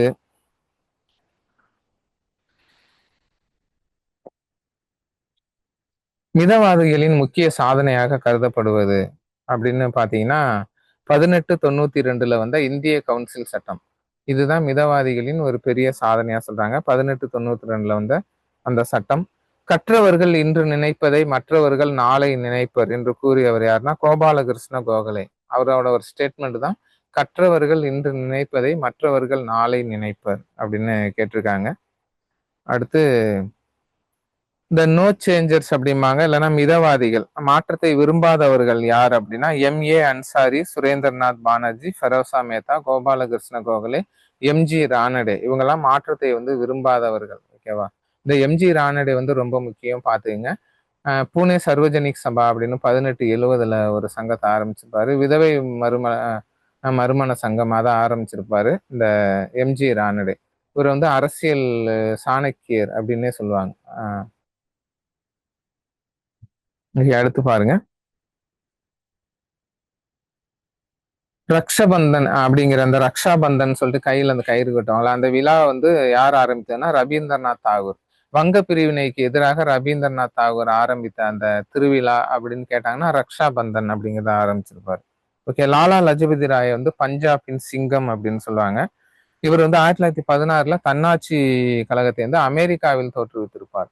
1916 தன்னாட்சி இயக்கத்தை அமெரிக்காவில் தோற்றுவித்திருப்பார். அடுத்து பிபின் சந்திரபால், அவரை பத்தி எப்படி ஒரு தடவை கேட்டாங்கன்னா மிதவாதியாக இருந்து பின் தீவிரவாதியாக மாறியவர் யார் அப்படின்னு ஒரு வருஷம் கேட்டாங்க. பிபின் சந்திரபால். மிதவாதியாக இருந்து பின்னர் தீவிரவாதியாக மாறியவர் யாருன்னா பிபின் சந்திரபால். ஓகே.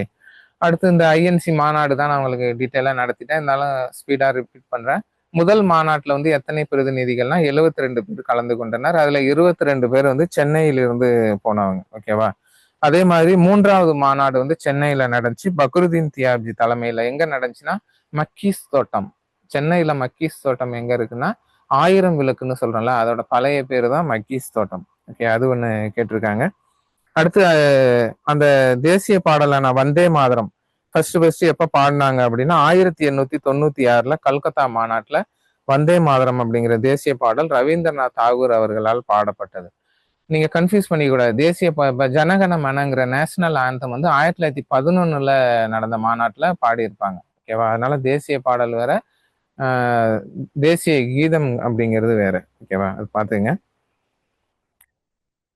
1897 அமராவதி கூட்டத்தை வந்து 3 நாட்கள் தமாசா அப்படின்னு சொன்னது யாருன்னா அஸ்வினி குமார் தத். 1897 அமராவதி காங்கிரஸ் கூட்டத்தை 3 நாட்கள் தமாசா என கூறியவர் அஸ்வினி குமார் தத். ஓகேவா? காந்தி கூட காங்கிரஸ் என்ன சொல்லியிருப்பாருன்னா 3 நாட்கள் கூடிவிட்டு பின்பு தூங்க சென்று விடும் அமைப்பு அப்படின்னு காங்கிரஸை பத்தி சொல்லியிருப்பாரு. அது ஒரு இது பாத்துங்க.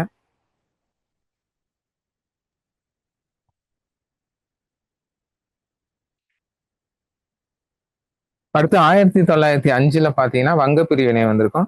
வங்க பிரிவினை வந்து அறிவிக்கப்பட்ட நாள் வந்து 19 ஜூலை 1905. நடைமுறைக்கு வந்தது 16 அக்டோபர் 1905. இது ரெண்டுமே ரொம்ப முக்கியம். 16 அக்டோபர் 1905 தான் நடைமுறைக்கு வந்திருக்கும்.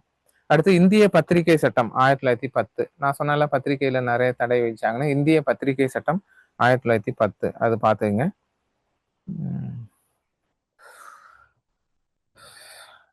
அன்னி பெசன்ட் வந்து 1916 ஹோம் ரூல் இயக்கத்தை வந்து ஆரம்பிச்சாங்க. ஓகே, அது பாத்துங்க. 1916 லக்னோ மாநாடு, இந்திய தேசிய காங்கிரஸோட லக்னோ மாநாடு 1916. அதோட சிறப்பு என்ன அப்படின்னா 1916 இந்த 1907 சூரத் மாநாட்டுல பிளவு ஏற்பட்டதுல இந்திய தேசிய காங்கிரஸ்ல மிதவாதிகள் தீவிரவாதிகள் பிளவு, அவங்க வந்து ஒன்றிணைந்து விடுவார்கள். அடுத்து இந்திய தேசிய காங்கிரஸ் முஸ்லீம் லீக்கும் ஒண்ணு சேர்ந்துருவாங்க. காந்தி நேரு முதலில் சந்தித்துக் கொள்வார்கள். இப்படி வந்து ரொம்ப முக்கியமானது இந்த லக்னோ மாநாடு 1916 நடந்தது. ஓகே. அடுத்து 1920 நாக்பூர்ல வந்து இந்திய தேசிய காங்கிரஸ் மாநாடு நடக்கும். அது தலைமை தாங்கினது சேலம் புலி விஜயராகவாச்சாரியார். ரெண்டே தமிழர்கள் மட்டும்தான் ஐஎன்சியோட தலைவராக இருந்திருப்பாங்க. ரெண்டே தலைவர் மட்டும்தான் ஐஎன்சியோட தலைவராக இருந்திருப்பாங்க. ஒருத்தர் வந்து நம்ம சேலம் புலி விஜயராகவாச்சாரியார். ஓகேவா? இன்னொருத்தர் யார் அப்படின்னு நீங்க கமெண்ட் செக்ஷன்ல சொல்லுங்க. ஓகே, அடுத்து பாருங்க. 1924 பெல்காம்ல நடந்த இந்திய தேசிய காங்கிரஸ் மாநாட்டுக்கு காந்தியடிகள் தலைமை ஏற்றிருப்பார். 1924 கர்நாடகா பெல்காம்ல நடந்த அந்த ஐஎன்சி மாநாட்டுக்கு தலைமை ஏற்றவர் காந்தியடிகள். இது ப்ரீவியஸ் இயர்ல கேட்டிருக்காங்க. அடுத்து சரோஜினி நாயுடு அடுத்த வருஷம் 1925 சரோஜினி நாயுடு இந்திய தேசிய காங்கிரஸின் முதல் இந்திய பெண் தலைவர் அப்படின்னு கேட்டாங்கன்னா சரோஜினி நாயுடு. காமனா இந்திய தேசிய காங்கிரஸின் முதல் பெண் தலைவர்னு கேட்டாங்கன்னா அன்னி பெசன்ட். ஓகேவா? அது ஒரு முக்கியமானது. இது ரிப்பீட்டடா கேட்கிறாங்க. எந்த இயக்கம் நடைபெற்ற போது விடிவெள்ளி கழகங்கள் என்ற அமைப்பு தோன்றியதுன்னா சுதேசி இயக்கம். சுதேசி இயக்கம் நடைபெற்ற போதுதான் விடிவெள்ளி கழகங்கள் அப்படிங்கிற அமைப்பு வந்து ஆரம்பிக்கிறாங்க. ஓகே. அது பாத்துங்க. சுதேசி இயக்கத்தின் விளைவாக இந்திய தகவல் தொடர்பு துறையில் ஏற்பட்ட தாக்கம் அப்படின்னா வட்டார மொழிகள் செல்வாக்கு பெறுதல். சுதேசி இயக்கத்துக்கு அப்புறம் தான் அந்தந்த வட்டார மொழிகள் வந்து ரொம்ப முக்கியம்னு மக்களுக்கே புரிய வருது. வட்டார மொழிகள்ல செய்தித்தாள் எல்லாமே வர வர ஆரம்பிச்சது. ஓகேவா? அது ஒண்ணு சொல்றாங்க.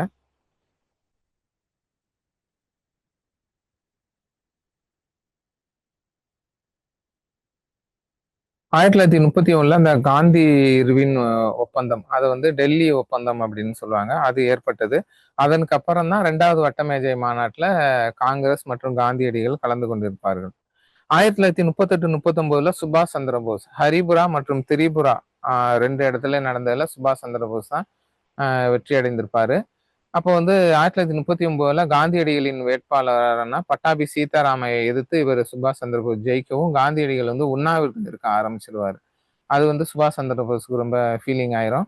அதனால அவர் இந்திய தேசிய காங்கிரஸை விட்டு வெளியேறி ஃபார்வர்ட் பிளாக் அப்படிங்கிற கட்சியை ஆரம்பிச்சிருவார். ஓகே. இத்தனைக்கும் வந்து சுபாஷ் சந்திர போஸ் ஃபர்ஸ்ட் காந்தியை சந்திச்சு தான் அந்த சுதந்திர போராட்டத்திலே உள்ள வருவாரு. காந்தி தான் என்ன சொல்லுவாருன்னா, நீங்க நேரா போய் சி.ஆர். தாஸை பாருங்க.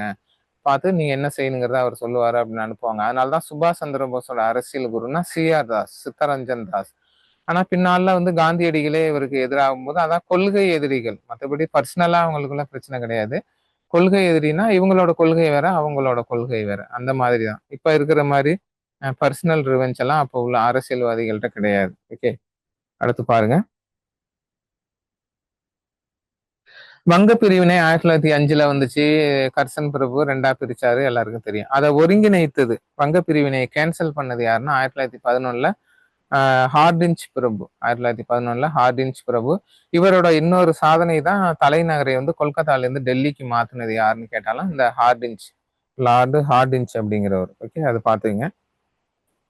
அடுத்து 1906ல பாத்தீங்கன்னா முஸ்லீம் லீக் ஆரம்பிக்கப்பட்டது. இது வந்து ரொம்ப முக்கியம். முஸ்லீம் லீக் பங்களாதேஷ் டாக்கால நவாப் சலீமுல்லா கான் ஆரம்பிச்சிருப்பாரு 1906ல.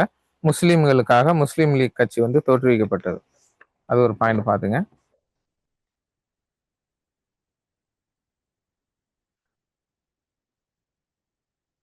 அடுத்து 1916ல தன்னாட்சி இயக்கம். இதுல இருந்து அடிக்கடி கொஸ்டின் கேக்குறாங்க. பால கங்காதர திலகர் வந்து பூனால ஆரம்பிச்சிருப்பாரு. அன்னி பெசன்ட் வந்து சென்னை அடையாறுல ஆரம்பிச்சிருப்பாங்க. இது ரெண்டும் வந்து ரிப்பீட்டடா கேக்குறாங்க. ஓகேவா? தன்னாட்சி இயக்கம் 1916. இந்தியாவின் மேக்னா கார்ட்டா என மிதவாதிகளால் அழைக்கப்பட்டது எதுனா ஆகஸ்ட் டிக்ளரேஷன். 1917ல வந்து ஆகஸ்ட் டிக்ளரேஷனை தான் மிதவாதிகளின் மேக்னா கார்ட்டா அப்படின்னு சொல்லுவாங்க. அதிகபட்ச அவங்களோட சாதனை அப்படின்னு. அடுத்து ஒரு வருஷம் கேட்டாங்க, நேரு வந்து தீவிர அரசியலில் ஈடுபட காரணமான நிகழ்ச்சி எது அப்படின்ட்டு. ஏன்னா நேரு வந்து ஒரு ஸ்டூடெண்ட் மாதிரி இருப்பாரு. அவங்க அப்பா தான் அரசியல்ல இருப்பாங்க. ஆனா ஒரு சம்பவத்துக்கு அப்புறம் நேரு வந்து டைரக்டா அரசியல்ல இறங்கிடுவாரு. அது என்ன சம்பவம் அப்படின்னா ஜாலியன் வாலாபாக் படுகொலை. ஓகேவா? ரவுலட் சட்டம். அதன் பிறகுதான் தீவிர அரசியல்ல நேரு இறங்குவாரு. ஓகேவா? அது பாத்தீங்க.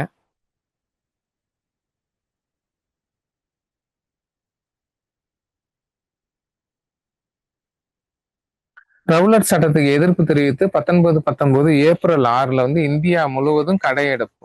அதான் பந்த்ன்னு சொல்லுவாங்கல்ல. அது வந்து ஃபர்ஸ்ட் இந்தியா முழுவதும் எப்ப நடந்துச்சுன்னா 1919 ஏப்ரல் 6ல மகாத்மா காந்தியால நடந்துச்சு. அதை எப்படி சொல்றாங்க அப்படின்னா இந்தியா முழுவதும் சுதந்திரத்துக்கு எதிராக போராடியது அப்படின்னா அந்த ஒரு சம்பவம் தான் கடையடைப்பு. அதை வந்து அப்படி ஸ்பெஷலா பாக்குறாங்க. ஓகே. அடுத்து பாத்தீங்கன்னா 1919 கிலாபத் இயக்கம். உங்களுக்கு வந்து நான் சொல்லிட்டேன். அது எதனால வந்தது அப்படின்னா முகமது அலி, சவுக்கத் அலி அப்படிங்கிற அலி சகோதரர்கள் கிலாபத் இயக்கத்தை கொண்டு வந்திருப்பாங்க. முதல் உலக போருக்கு பிறகு துருக்கியோட அந்த முஸ்லிம் மத தலைவரை வந்து அவமானப்படுத்தப்பட்டிருப்பார். தோல்வி அடைஞ்சிடும். துருக்கி வந்து இருந்த அந்த பக்கம் தோல்வி அடைஞ்சிருக்கும். முஸ்லிம் தலைவர் அவமானப்படுத்தப்பட்டதை வந்து இவங்களுக்கு ரொம்ப ஏமாற்றமா போயிடும். அதனால ஆங்கிலேயர்களுக்கு எதிராக முஸ்லிம்கள் ஒரு அமைப்பை ஏற்படுத்துவாங்க. அதுதான் கிலாபத் இயக்கம். காந்தியடிகள் வந்து இது ஃபுல் சப்போர்ட் பண்ணுவாரு. ஏன்னா வந்து நமக்கு எதிரிக்கு எதிரி நண்பன் அப்படிங்கிற மாதிரி இதுக்கு வந்து ஃபுல்லா சப்போர்ட் பண்ணுவாரு. முதல் கிலாபத் இயக்க மாநாட்டுக்கு காந்தியடிகள் போய் தலைமை தாங்குவார். ஓகேவா? 1917ல இந்த சாம்பிரான் சத்தியாகிரக போராட்டம் நமக்கு தெரியும். அதுக்கு பிறகு சாம்பிரான் விவசாயிகள் சட்டம் அப்படின்னு 1918ல ஒரு சட்டமே வந்துடும். 1918ல கேதா மாவட்டத்துல ஒரு சத்தியாகிரகம். இப்படி வந்து காந்தியடிகள் வந்து 1915 ஜனவரி 9 தான் சவுத் ஆப்பிரிக்கா விட்டு பர்மனண்டா இந்தியாவுக்கு வருவார். இந்தியாவுக்கு வரும்போது ஒரு இந்தியரே கிடையாது காந்தியடிகள். என்ஆர்ஐ, நான் ரெசிடென்ட் ஆஃப் இந்தியா அப்படின்னு ஒரு வெளிநாட்டுக்காரன் மாதிரி தான் காந்தி இங்கே வருவார். ஆனால் வந்து கோபாலகிருஷ்ண கோகலே போன்ற தலைவர்கள்லாம் பார்த்து பர்மனெண்டாக இங்கே தங்க ஆரம்பிச்சிருவாரு. அப்போ இந்தியா முழுவதும் சுற்றுப்பயணம் செய்வார். அப்போ ஒவ்வொரு அந்த போராட்டத்தில் அவரால் கிடைத்த வெற்றி தான் காந்தியை வந்து ஒரு பெரிய தலைவராக கொண்டு போய் ரீச் பண்ணும். ஓகேவா? அப்போ ஃபர்ஸ்ட் சத்தியாகிரகம்னா சம்பரான், அப்புறம் கேதா, இப்படி ஒவ்வொரு போராட்டத்துக்கு அப்புறம் காந்தியடிகள் வந்து ஒரு மக்கள் தலைவராக பார்க்கப்படுவார். அடுத்து ஒத்துழையாமை இயக்கம் 1920 டு 22 வரைக்கும் இருக்கும். ஒத்துழையாமை இயக்கம் வந்து நான் இப்பதான் சொன்னேன்ல, நாக்பூர் மாநாட்டில் வந்து கொண்டு வந்தாங்க. 1922ல அந்த பிப்ரவரி 5ஆம் தேதி சௌரி சௌரா சம்பவம் கோரக்பூர்ல நடந்திருக்கும். அதால காந்தியடிகள் வந்து ஒத்துழையாமை இயக்கத்தை வந்து கைவிட்டுருவார். ஓகேவா? இது நமக்கு நல்லாவே தெரியும். சுயராஜ்ய கட்சி யாரால் ஆரம்பிக்கப்பட்டதுன்னு ஒரு வருஷம் கேட்டாங்க. சி.ஆர். தாஸ் மற்றும் மோதிலால் நேரு, இவங்க 2 பேரும் 1923ல சுயராஜ்ய கட்சியை ஆரம்பிச்சிருப்பாங்க. அடுத்து சி.ஆர். தாஸ் வந்து இறந்துருவாரு. அதனால இந்த சுயராஜ்ய கட்சி வந்து வலுவிழந்துரும். இல்லைன்னா வந்து சுயராஜ்ய கட்சி நல்லா ஃபேமஸா இருந்திருக்கும். சி.ஆர். தாஸ் வந்து இறந்துருவாரு. அதனால சுயராஜ்ய கட்சி வந்து காணாம போயிடும். அடுத்து சைமன் தூதுக்குழு, இது வந்து அடிக்கடி கொஸ்டின் கேட்குறாங்க. இதுல மொத்தம் எத்தனை உறுப்பினர் இருந்தனர்னு ஒரு வருஷம் கேட்டாங்க. சைமன் தூதுக்குழுல வந்து மொத்தம் எத்தனை உறுப்பினர் இருந்தனா 7 பேர் இருந்தாங்க. ஓகேவா? அது முக்கியம். அடுத்து சைமன் தூதுக்குழு அந்த தடியடி போராட்டத்துல லாலா லஜபதி ராய் வந்து உயிரிழந்திருப்பாரு. அது காரணம் சாண்டர்ஸ் அப்படிங்கிற ஆங்கிலேயர் அப்படின்னு சொல்லியிருப்பாங்க. ஓகேவா? சைமன் தூதுக்குழு தமிழகம் எப்போது வந்ததுன்னா 1929ல வந்து தமிழ்நாட்டுக்கு வந்துச்சு. அது பாத்துங்க. நேரு அறிக்கை எந்த வருஷம்னா 1928. ஓகேவா? இதுல வந்து 8 பேர் கொண்ட குழு ஏற்படுத்தப்பட்டிருக்கும். மோதிலால் நேரு தான் இதுக்கு தலைவரா இருப்பாரு. இந்த நேரு அறிக்கையில தான் டொமினியன் அந்தஸ்து கேட்பாங்க. அதை தான் வந்து இளம் தலைவர்கள்லாம் நிராகரிச்சிருவாங்க. டொமினியன் அந்தஸ்தே நமக்கு வேண்டாம் அப்படின்ட்டு. ஓகேவா? அடுத்து லாகூர் மாநாடு 1929 ரொம்ப முக்கியம். ஏன்னா பூர்ண சுவராஜ்யம் அப்படின்னு ஃபர்ஸ்ட் இந்த மாநாட்டுல சொல்லுவாங்க. டிசம்பர் 31 1929ல லாகூர்ல ராவி நதிக்கரையில உங்களுக்கு வந்து இந்திய தேசிய கொடியை வந்து ஜவஹர்லால் நேரு ஏற்றி பேசியிருப்பாரு. இந்தியா முழுவதும் சுதந்திரம் அடைந்து விட்டதாக நம்ம வந்து 1930 ஜனவரி 26 இந்தியா முழுவதும் சுதந்திர நாள் கொண்டாட வேண்டும் அப்படின்னு இதுல தான் சொல்லியிருப்பாங்க. அதே மாதிரி சுதந்திர தினம் வந்து கொண்டாடப்பட்டிருக்கும். அடுத்து நமக்கு வர்றதுதான் உப்பு சத்தியாகிரகம். உப்பு சத்தியாகிரகம் வந்து ரொம்ப முக்கியமானது. அது தொடர்பா நான் நிறைய உங்களுக்கு சொல்லிட்டேன். இருந்தாலும் சில விஷயத்த பார்த்துங்க. இந்த ஆங்கிலேய பத்திரிகைகள் மேடைப்பள்ளியின் நாடகம் இல்லை மேடைப்பள்ளி மாணவர்களின் போராட்டம் அப்படின்னு நம்ம உப்பு சத்தியாகிரகத்தை வந்து கிண்டல் பண்ணியிருப்பாங்க. அதே வந்து ஒரு வருஷம் கொஸ்டினாவும் கேட்டாங்க. ஓகேவா? உப்பு சத்தியாகிரகம் வந்து எங்க யார் தலைமையில நடந்துச்சு அப்படின்னு பாத்துங்க. இங்க வந்து தமிழ்நாட்டுல வந்து ராஜகோபாலாச்சாரி தலைமையில, கேரளால வந்து கேலப்பன் தலைமையில நடந்துச்சு, சென்னையில டி.எஸ்.எஸ். ராஜன் தலைமையில நடந்துச்சு.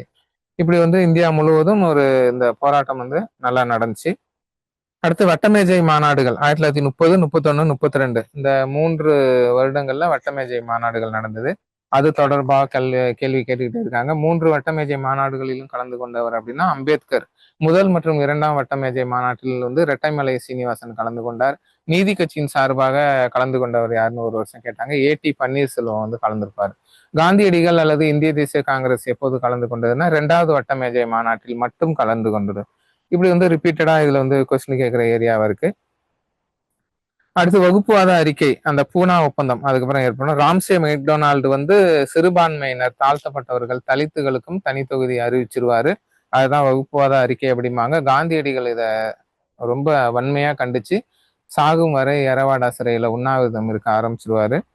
அந்த வகுப்புவாரி அறிக்கை கொடுத்ததுல அம்பேத்கருக்கு ரொம்ப ஹாப்பி. ஆனா அந்த சந்தோஷம் நிலைக்கவில்லை. காந்தியடிகள் வன்மையா கண்டிக்கும் போது அது ஆங்கிலேயர்கிட்டே வேண்டான்னு சொல்ற அளவுக்கு போய் அம்பேத்கர் இறங்கி வந்துருவாரு. ஏன்னா பூனா ஒப்பந்தம் வந்து காந்தியோட ஜெயில போய் பேசுவாங்க. நிறைய வந்து இதா ஹார்ஸா தான் 2 பேருக்கும் சண்டை நடக்கும். ஆனா அம்பேத்கர் பின் வாங்கிடுவார். ஏன்னா வந்து இது காந்திக்கு ஏதாவது ஒன்று ஆச்சுன்னா பிரச்சனை ஆயிரும் அப்படின்ட்டு. அதான் பூனா ஒப்பந்தம் அப்படின்னு சொல்லுவாங்க. ஓகேவா? ஜெயில வந்து காந்திக்கும் அம்பேத்கருக்கும் இடையில நடந்துச்சு. ஓகே, அடுத்து பாருங்க. அடுத்து இந்திய அரசு சட்டம் அப்படின்னு சொல்லிட்டு கவர்மெண்ட் ஆஃப் இந்தியா ஆக்ட் 1935ல வந்துச்சு. இது முக்கியமான சட்டம். இப்பதான் நம்ம பார்த்தோம். ஓகே, அடுத்து 2ஆம் உலகப் போர். உலகப் போர்லாம் நமக்கு டிஎன்பிசில கேட்க மாட்டாங்க. ஆனா அதோட தாக்கம் அது சம்மந்தப்பட்டதை கண்டிப்பா கேட்பாங்க. 1939ல இருந்து 45 வரைக்கும் 2ஆம் உலகப் போர் வந்து நடந்தது. ஓகேவா? இதுல வந்து என்ன பண்ணுவாங்கன்னா, இந்தியர்களை கேட்காமலே 2ஆம் உலகப் போர்ல இந்திய படை, இந்திய ராணுவம் ஈடுபடுத்தப்படும்போது, இந்திய தேசிய காங்கிரஸ் வந்து வன்மையாக கண்டித்து, எங்கெங்கெல்லாம் ஆட்சி அமைச்சிருந்தாங்களோ ஏன்னா 1937ல எலெக்ஷன் நடந்து எங்க பார்த்தாலும் இந்திய தேசிய காங்கிரஸ் வந்து ஆட்சி அமைக்கும். முஸ்லீம் லீக் வந்து படுதோல்வி அடைஞ்சிருக்கும். அதனால இந்திய தேசிய காங்கிரஸ் வந்து என்ன பண்ண பதவி விலகுவாங்க. அது முகமது அலி ஜின்னாவுக்கு ரொம்ப ஹாப்பியா போயிரும். 1939 டிசம்பர் 22 வந்து விடுதலை நாளா கொண்டாடுவார். இந்திய தேசிய காங்கிரஸ் வந்து பதவி விலகிடுவாங்க. நாங்க ஆட்சியெல்லாம் செய்யல. நீங்க எங்களை கேட்டு எதுவுமே செய்யறதில்ல. உங்க இஷ்டத்துக்கு எல்லாம் பண்றீங்க. நாங்க எதுக்கு டம்மிக்கு ஆட்சி அமைக்கணும்னு சொல்லி பதவி விலகுவாங்க. அததான் விடுதலை நாள், மீட்பு நாள் அப்படின்னு ஜின்னா கொண்டாடி இருப்பாரு. 1939 டிசம்பர் 22. 1939 டிசம்பர் 22 முகமது அலி ஜின்னா வந்து மீட்பு நாளாக கொண்டாடினார். ஓகே, அது ஒரு கொஸ்டின் பாத்துங்க. பாகிஸ்தான் கோரிக்கை வந்து 1940ல ஆரம்பிச்சிடும் தீவிரமா. ரஹமத் அலி அப்படின்னு ஒரு ஃபர்ஸ்ட் வந்து முகமது இக்பால் சொல்லுவாரு. இதை வந்து கேம்பிரிட்ஜ் மாணவர் ரஹமத் அலியும் சொல்லுவாரு. அதனால பாகிஸ்தான் இது வந்துடும். இதை ஒரு வருஷம் கேட்டாங்க. அடுத்து ஆகஸ்ட் நன்கொடைன்னு 1940ல வந்து ஆங்கிலேயர்கள் கொடுப்பாங்க. அதான் இந்தியர்களை வந்து அமைதிப்படுத்துறதுக்காக ஆகஸ்ட் ஆஃபர்னு ஒன்று வெளியிடுவாங்க. தனிநபர் சத்தியாகிரகம் அதுதான் நம்ம இப்ப பார்த்துட்டோம். முதல் தனிநபர் சத்தியாகிரகி ஆச்சாரியா வினோபா பாவே, அதை வந்து நம்ம பார்த்துட்டோம். ஓகேவா? அடுத்து கிரிப்ஸ் தூதுக்குழு, அதுவும் பார்த்துட்டோம். கிரிப்ஸ் தூதுக்குழு சார் ஸ்டாஃபோர்டு கிரிப்ஸ் தலைமையில் இருந்துச்சு 1942ல. காந்தியடிகள் வந்து இதை என்ன சொன்னார் அப்படிங்கிறத நம்ம பார்த்தோம். அடுத்து வெள்ளையனே வெளியேறு இயக்கம், சுபாஷ் சந்திர போஸ் வந்து இந்திய தேசிய ராணுவத்தை வந்து ஆரம்பிக்கிறது. ஓகேவா? அது எல்லாமே நம்ம பார்த்துட்டோம். ஆசாத் ஹிந்து ஃபௌஜின்னு சொல்லுவாங்க, ஐஎன்ஏவோட பேரு. இப்படியும் சில நேரத்துல கேட்பாங்க. பெண்கள் படைப்பிரிவுக்கு தலைமை தாங்கியவர் வந்து லக்ஷ்மி ஷெகல். இது ஒரு வருஷம் கேட்டாங்க. ஓகேவா? அந்த டெல்லியை நோக்கி செல் அப்படிங்கிறது அவரோட முக்கிய முழக்கமாக இருந்தது. ஜெய்ஹிந்த் அப்படிங்கிற முக்கிய முழக்கமும் இவர் சுபாஷ் சந்திர போஸ் கொடுத்ததுதான். ஓகேவா? அடுத்து பாருங்க. அமைச்சரவை தூதுக்குழுன்னு 1946ல வரும். அதுல யார் யார் இருந்ததுன்னா இது அடிக்கடி கேட்கிறாங்க. Pethick Lawrence, AV Alexander, sir Stafford grips 3 பேரும் வந்திருப்பாங்க. இதுல ஸ்டாஃபோர்டு கிரிப்ஸ் தான் இதோட தலைவர் அமைச்சரவை தூதுக்குழு. ஏன்னா கேபினெட் குழு அப்படின்னு சொல்லுவாங்க. அரசியலமைப்பை எப்படி உருவாக்கணும்னு இவங்க தான் சொல்லியிருப்பாங்க. ஓகேவா? அதனால முக்கியமானது. இடைக்கால அரசு வந்து 1946 செப்டம்பர் 2ஆம் தேதி நேரு தலைமையில அமைக்கப்பட்டது. இன்டரிங் கவர்மெண்ட் வந்து செப்டம்பர் 1946ல அமைக்கப்பட்டது.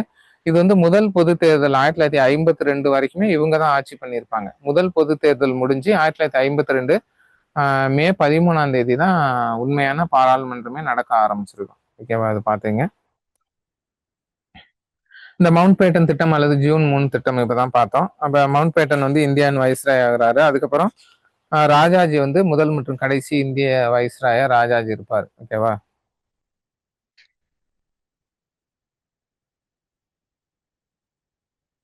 விடுதலைக்கு பிறகு நமக்கு பெரிய பிரச்சனை என்ன வருதுன்னா, கலவரங்கள் நடக்குது. அதுதான் ரொம்ப கஷ்டம். ஆல்ரெடி சில தலைவர்கள் வந்து விடுதலையை எதிர்த்திருப்பாங்க. இந்த இந்திய விடுதலைக்கு அப்புறம் முஸ்லீம்கள் இருக்குது பாகிஸ்தான், இந்துக்கள் இருப்பது இந்தியா. இதுல வந்து சரியான வரைமுறை இல்லாதனால ஒரு கலகத்தை மூட்டி லட்சக்கணக்கான பேர் வெட்டிக்கிட்டு செத்துருப்பாங்க. இந்து முஸ்லீம், அப்ப முஸ்லீம் அதிகமா இருக்க இடத்துல இந்துக்களை கொலை பண்ணிட்டாங்க. இந்துக்கள் அதிகமா இருக்க இடத்துல முஸ்லீம்களை வந்து படுகொலை பண்ணிட்டாங்க. பயங்கர கலவரம். சுதந்திரத்துக்கு அப்புறம் யாரும் சுதந்திரம்லாம் கொண்டாடல. அது நல்லா கவனிச்சிங்க. எங்க பார்த்தாலும் ரத்த ஆறு ஓடுது. காந்தியடிகள் வந்து நவகாளி அப்படின்னு ஒரு இடத்துல இருந்தாரு. அந்த ஊர்ல எல்லாம் அவ்வளவு பேரை சாகடிச்சிட்டாங்க. அங்க அமைதிப்படுத்த காந்தி வந்து கொல்கத்தா பக்கத்துல நவகாளி அப்படிங்கிற ஊர்ல இருந்திருப்பாரு. அதை டிஎன்பிஎஸ்ல கேட்டாங்க. இந்தியா சுதந்திரம் அடைந்த போது காந்தியடிகள் எங்க இருந்தாருன்னா நவகாளி அப்படிங்கிற இடத்துல இருந்தாரு. இந்த பக்கம் பஞ்சாப், இந்த பக்கமும் பயங்கர பிரச்சனை போயிட்டு இருந்துச்சு. ஓகேவா? அப்ப சமஸ்தானங்களை வேற இணைக்கணும். நிறைய சமஸ்தானங்கள் நிறைய பேர் நாங்க இந்தியாவோட சேர மாட்டோம் அப்படி எல்லாம் சொல்றாங்க. அது மாதிரி சுதந்திரத்துக்கு அப்புறம் ஒரு 2 வருஷம் 3 வருஷம் ஃபுல்லா கலவரம். இந்த சமஸ்தானங்களை இணைக்கிறது, அதற்கான பிரச்சனைகள், இப்படி வந்து ஃபுல்லாவே பிரச்சனை போயிட்டு இருந்துச்சு. ஓகே, அதனாலதான் இந்தியாவின் பிஸ்மார்க் அல்லது இந்தியாவின் இரும்பு மனிதர்னு சர்தார் வல்லபாய் பட்டேல் வந்து சொல்றாங்க. இந்தியாவின் முதல் துணை பிரதமரும் வல்லபாய் பட்டேல் தான். ஓகே, அதுக்கப்புறம் என்ன பிரச்சனை அப்படின்னு பாத்தீங்கன்னா, இந்த பிரெஞ்சு பகுதிகள் காரைக்கால், பாண்டிச்சேரி, மாஹி, ஏனாம், இவங்க ஒரு பக்கம் பிரச்சனை பண்றாங்க. இவங்கள 1954ல இந்தியாவோட இணைச்சிருவாங்க. 1961ல போர்ச்சுகீசிய பகுதிகளும் சண்டை போட்டு தான் இணைப்பாங்க, வேற வழி இல்லை. ஏன்னா இப்ப அதை மீறி ஒரு சில பகுதிகள் இன்னைக்கு வந்து யூனியன் டெரிட்டரிஸ்னு ஒரு 8 இடம் இருக்கு பாருங்க. எல்லாமே நம்ம கிட்ட இல்லை. அதனாலதான் அதை வந்து இந்தியாவோட டைரக்டா இணைக்காம யூனியன் பிரதேசமா இன்ன வரைக்கும் வச்சிருக்காங்க. எப்ப நினைச்சாலும் நம்ம இணைச்சிக்கலாம், அது ஒன்றும் பிரச்சனை இல்லை.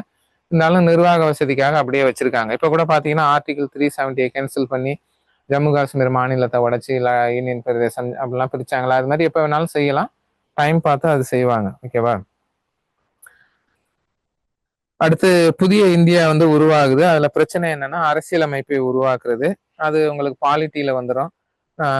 டிராஃப்டிங் கமிட்டி அது மாதிரி கமிட்டி எல்லாம் போட்டு ஒரு பக்கம் அரசியலமைப்பு உருவாகிட்டு இருக்கு, ஒரு பக்கம் இடைக்கால அரசு வந்து செயல்பட்டுக்கிட்டு இருக்கு. இப்படியாக இந்தியாவோட இந்த இது வந்து முடிவுக்கு வருது. சுதந்திரம் அடைஞ்சு அந்த இந்திய தேசிய இயக்கம் அப்படிங்கிற நம்ம பாடத்தோட அந்த முடிவுக்கு வருது.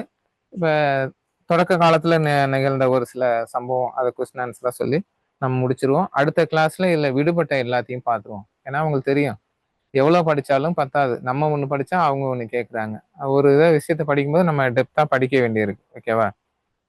இந்தியாவில் அந்நியரை எதிர்த்து நடந்த முதல் கிளர்ச்சி எது அப்படின்னு ஒரு வருஷம் கேட்டாங்க.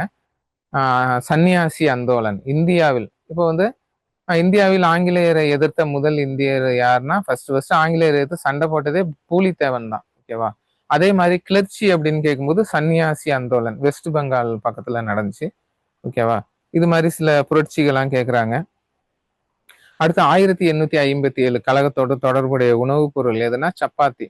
சப்பாத்தியை தான் ஒரு கோடுவேடு மாதிரி அந்த இதுல இதுபடுத்தினாங்க. இப்ப கழகம் இருக்கு, அதுக்கு நீங்க சப்போர்ட் பண்றீங்களா இல்லையான்னு எனக்கு தெரியாது. அப்ப மன்னர்களுக்குள்ள அந்த சப்பாத்தியை வந்து தூது மாதிரி கொடுத்து அனுப்புனாங்க. அதை அவங்க வாங்கி சாப்பிட்டாங்கன்னா கழகத்துல அவங்க கலந்துக்கிறாங்கன்னு அர்த்தம். அந்த மாதிரி எல்லாம் இது கோடுவேடு மாதிரி சப்பாத்தியை யூஸ் பண்ணியிருக்காங்க. அதனால எக்ஸாம்ல வந்து இது கேட்கறாங்க. ஓகேவா. அடுத்து 1857 கழகத்தின் முதல் பொறி அப்படின்னா பாரக்பூர். ஃபர்ஸ்ட் பிரச்சனை ஆரம்பிச்சது பாரக்பூர்ல, அப்படி கேட்பாங்க. ஓகே. அடுத்து பாருங்க. இப்ப பார்த்தோம்னா அந்த கழகம் அந்த இது அதுல இருந்தும் கேட்கறாங்க. நம்ம ஐஎன்எம்ங்கிறது அங்கே இருந்து ஆரம்பிக்குது 1857 அந்த கழகத்துல இருந்து. ஓகே. அதுல பழங்குடியின புரட்சியும் ரொம்ப முக்கியம். பழங்குடியினர்களும் ஸ்டார்டிங்ல போராட ஆரம்பிச்சிட்டாங்க. கொஞ்சம் பார்ப்பாங்க, அதுக்கப்புறம் அவங்களுக்கு தெரியும் ஆங்கிலேயர்கள் வந்து நம்மளை ஏமாத்துறாங்க, நம்மளை வந்து அடிமைப்படுத்துறாங்க அப்படின்ட்டு. நிறைய வந்து பாத்தீங்கன்னா ஆங்கிலேயர் ஒப்பந்தம் அதெல்லாம் போடுவாங்க. டைம் பார்த்து டக்குன்னு அதை மீறிடுவாங்க. அப்பதான் பழங்குடியினரா இருந்தாலும் அவங்க வந்து விட மாட்டாங்க. புரட்சி பண்ணுவாங்களா, அப்படிதான் நிறைய புரட்சிகள் வந்தது. ஓகே. ஓகே. அடுத்த கிளாஸ்ல என்ன பண்ணுவோம்னா கொஞ்சம் பேக்ல இருந்து வரும். இதுல இருந்து அந்த போராட்டம் புரட்சியில இருந்து கொஞ்சம் பேக்ல இருந்து வருவோம். ஏன்னா எல்லா ஏரியாவும் ரொம்ப முக்கியம். கொஸ்டின் வந்து எதுல இருந்து வேணாலும் கேட்கறாங்க. அதனால பாத்துங்க. நிறைய ஸ்கூல் புக்கு எப்படி வேணாலும் படிக்கலாம் நீங்க, உங்க இதுதான். ஏன்னா ஸ்கூல் புக்ல கொஞ்சம் படிக்கும்போது போர் அடிக்கும், நிறைய இருக்கிறது மாதிரி தெரியும். ஆனா நீங்க நோட்ஸ் எடுத்தீங்கன்னா நிறைய டைம் வேஸ்ட் ஆகும். அதனால வந்து ஒரு டைம் எடுத்து செய்யக்கூடிய வேலை. நீங்க அதனால இப்போ வந்து என்ன செய்யணும் அப்படின்னா எக்ஸாம் 4-5 நாள் இருக்கிறதுனால நோட்ஸ் எல்லாம் எதுவும் எடுக்கக்கூடாது. உங்கள்கிட்ட என்னென்ன நோட்ஸ் எடுத்து வச்சிருக்கீங்க கிளாஸ் எடுத்தது அதை வந்து ஸ்பீடா ரிவிஷன் பண்ணணும். முடிஞ்ச அளவு ஸ்பீடா ரிவிஷன் பண்ணிட்டு எக்ஸாம் எழுதுங்க. அதுல உங்க பெர்ஃபார்மன்ஸ் என்ன வருதுன்னு பாருங்க. அப்போ உங்களோட ஸ்டாண்டர்ட் தெரிஞ்சிடும். ஓ, நான் வந்து இந்த இதுல இருக்கேன், இன்னும் எனக்கு பேசிக்கே வீக்கா இருக்கு, இல்ல நான் இவ்வளவு படிச்சுட்டேன் அப்படின்னு அந்த அது ஒரு லிமிட் உங்களுக்கே தான் தெரியும். அதுக்கப்புறம் அடுத்த எக்ஸாமுக்கு நீங்க தீவிரமா படிக்க ஆரம்பிச்சிருங்க. ஏன்னா அந்த நாலேஜ் அந்த இதுங்கிறது இப்போ அந்த படிக்கிற டைம் வேறுபடும். இப்போ ஒரு 6 மந்த்துக்கு முன்னால படிக்க வந்திருப்பீங்க, சிலர் 4 வருஷமா படிக்கிறவங்களா இருப்பாங்க. ஆனால் நீங்க அவங்கள பார்த்து பயப்படலாம் கூடாது. உங்களோட அந்த ப்ராக்டிஸ் இந்த இதை வந்து ஹார்ட் ஒர்க்கை போட்டுக்கிட்டே இருந்தீங்கன்னா கொஞ்சம் கொஞ்சமா உங்களுக்கு அந்த வித்தியாசம் தெரியும். ஒரு ஒரு வருஷம் 2 வருஷத்துல நீங்க டாப்ல வந்துருவீங்க. அதுக்கப்புறம் எங்களுக்கே டஃப் கொடுக்குற அளவுக்கு நீங்க சொல்ல ஆரம்பிச்சிட்டீங்க கொஸ்டின். ஓகேவா. அதனால டைம் எடுத்து நல்லா படிங்க. அடுத்த கிளாஸ்ல வந்து இதோட தொடர்ச்சியை முடிச்சிருவோம். குரூப் 2 வந்து முடிஞ்ச அளவு பயப்படாம போய் நல்லா எழுதுங்க. ஒன்றும் பிரச்சனை இல்லை. நீங்க எவ்வளவு படிச்சீங்களோ அதோட அதோட அறுவடை தான் உங்களுக்கு வர்ற சண்டே கிடைக்க போகுது. ஓகே ஃப்ரெண்ட்ஸ், மீண்டும் ஒரு நல்ல வீடியோவில் சந்திப்போம். நன்றி, வணக்கம். Send a map. You dare to dream, we care to accomplish.